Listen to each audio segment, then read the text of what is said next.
जब हिरन पे झपटता है उसको शिकार अमूमी तौर पर कर लेता है। हालांकि बड़ी हैरत की बात है कि हिरन की रफ्तार स्पीड जो है वो चीते से कहीं ज्यादा है। चीता जो है ज्यादा 60-65 किलोमीटर पर आवर तक दौड़ सकता है और हिरन जो है 90 किलोमीटर पर आवर तक दौड़ सकता है। इसके बावजूद क्या होता है कि हिरन जो है वो अमूमी तौर पर अगर आमना सामना हो जाए तो वो शिकार हो जाता है। वो दौड़ नहीं सकता, उसको पकड़ लेता, उसको दबोच लेता है। फर्क क्या है?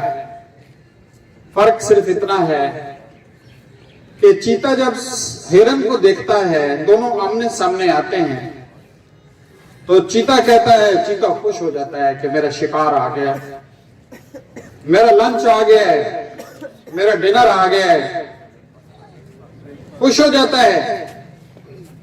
और हिरन क्या कहता है? हिरन देखता है तो कहता है हाय मेरी मौत आ गई है। और वो मौत की वजह से, उस डर की वजह से उसकी टांगों में ना तो वो सिकत रहती है, ना उसके भागने में वो ताकत रहती है, ना वो फुर्ती रहती है, क्योंकि बुज़दिली जो है उसके अंदर से उसकी जान जो है निकाल देती है। अच्छा, ये तो चीता है। आप देखें बड़ा जानवर, सींगों वाला बुल, बड़े बड़े सींग होते हैं, और वो भी जब शेर का उसको सामना होता है, चीते का सामना होता है, वो भी डर जाता है। और जब आमने सामने आते हैं तो वो बुल भागता है उससे। हालांकि कभी कभी लड़ते लड़ते उसका सींग गलती से लग जाए तो चीते के अंदर से सुराख कर देता है, इतना पावरफुल होता है। लेकिन उस बेचारे की बुज़दिली शेर से डर गया है और भागा है, और फिर जो है उसका शिकार हो गया है। बेटे, ये सिर्फ जानवरों की दुनिया तक महदूद नहीं है, इंसानों की दुनिया तक भी ये जाता है। एक बंदे को चीफ गेस्ट आ रहा है, let's say chief minister, IG Punjab. एक ऑर्गेनाइजेशन में 4 बंदे हैं, 5 बंदे हैं, 2-3 रो रहे हैं, खुदा न खास्ता ये आएगा खा जाएगा हमें, क्या होगा, दहशत होगी। यार एक बंदा ही है ना, 2 टांगे उसकी, कोई उसके सींग नहीं है, कोई उसके मुंह से आग नहीं निकलती, बट ही इज अफ्रेड। क्या हो सकता है कि मुझसे गलती हो गई तो बस मुझे सजा देगा। और दूसरा खुश होता है कि यार आ रहा है, आज इससे बात करेंगे, आज इससे मिलेंगे, आज जो है सेल्फियां बनाएंगे, आज जो है लोगों को बताएंगे कि जनाब I have met so and so person. तो बेटे ये क्या है? मौलाना रूमी ने कहा था, things change the way you look at them. जिस अंदाज में चीजों को देखते हैं वो चीजें उसी अंदाज में तब्दील हो जाती हैं।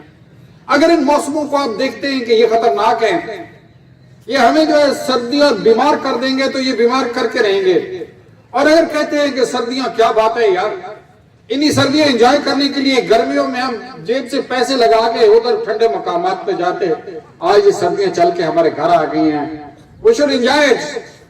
तो फिर वो एंजॉय करेगा, अंदर छुप के नहीं बैठेगा, छुट्टियां नहीं करेगा। तो बेटे, मौलाना रूमी ने क्या बात कही थी, जब चीजों को जिस अंदाज से आप देखते हैं वैसी बदल जाती हैं। आप उसमें अच्छाई देखते हैं तो आपको अच्छाइयां मिलनी शुरू हो जाते हैं, आप उस चीज में बुराई देखते हैं तो बुराइयां आप तक पहुंचने शुरू हो जाती हैं। तो बेटे, अब जो है कि आपके हाथ में है, अपॉर्चुनिटीज आ रही हैं, कुछ के लिए अपॉर्चुनिटीज हैं, कुछ के लिए वैसे जिल्लत हैं। एग्जाम सर पे खड़े हैं, 9-10 सर पे खड़े हैं, कुछ होंगे जो खुश हैं, बहुत सारे लोग खुश हैं अल्हम्दुलिल्लाह। आई फील 9-10 आपका मैं एतमाद देख रहा हूं कि इंशाल्लाह आप जो है फील कर रहे हैं कि हमारे लिए अपॉर्चुनिटी आ रही है। This is the time to prove our strength, this is the time कि हमें 9-10 साल हमने पढ़ा है, इससे पहले 11 साल पढ़ा है, आज मौका मिल रहा है कि पूरे डिवीजन के साथ कंपीट करना है। This opportunity may not come again and again, this time सुन रहे हैं कि ये मौका है कि अपनी ताकत और जुर्रत का मुजाहरा करना है।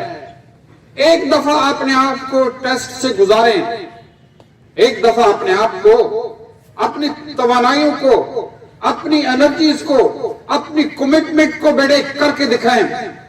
आप खुदा की कसम जीत के निकले तो जिंदगी भर जीतेंगे। आपको पता चल जाएगा कि कैसे अपनी तवानाइयां इकट्ठी की जाती हैं, कैसे एतमाद से आगे देखा जाता है, कैसे मकसद के लिए मेहनत की जाती है, कैसे जो है अपने ख्वाबों को रियलाइज किया जाता है। एक दफा करो तो सही, आपको वो मजा आएगा कि जिंदगी भर करते रहेंगे। हर जब भी मौका आएगा, जिंदगी भर नहीं, जब भी कोई मौका आएगा, आप जो है आपके अंदर एतमाद पैदा होगा। तो बेटे इसको अपॉर्चुनिटी समझें। और कुछ लोग हैं उनकी टांगें कांप रही हैं, कुछ लोग जो है भाग चुके हैं, मैदान छोड़ चुके हैं, हमसे नहीं होगा, बड़ी मुश्किल से अल्लाह करे पास हो जाए। हम पता नहीं पास भी कहते हैं कि नहीं, हम कहते हैं हाथ जोड़ के कि इसका मुंह काला ना हो, इसके वालिदैन परेशान ना हो, हमें जो है नदामत का सामना ना हो। और वो बेशर्म फिर भी बैठा हुआ है, फिर भी वो हिलने को तैयार नहीं है। तो students, this is the opportunity. अगर आप समझें इट्स बिग अपॉर्चुनिटी। अपने आप को टेस्ट में डालें, ट्रायल में डालें। वक्त आ गया है तो पीछे मत मुड़ें, वक्त आ गया है तो डट जाएं दोनों पांव पे खड़े होके कि मैंने कर दिखाना है, मैंने कर दिखाना है बेटे। तो फिर इंशाअल्लाह आपको ये पॉजिटिव नजर आएगा, इसमें अपॉर्चुनिटीज नजर आएंगी और बड़े आसानी से ये आप जो है माइलस्टोन अचीव कर लेंगे। Thank you very much.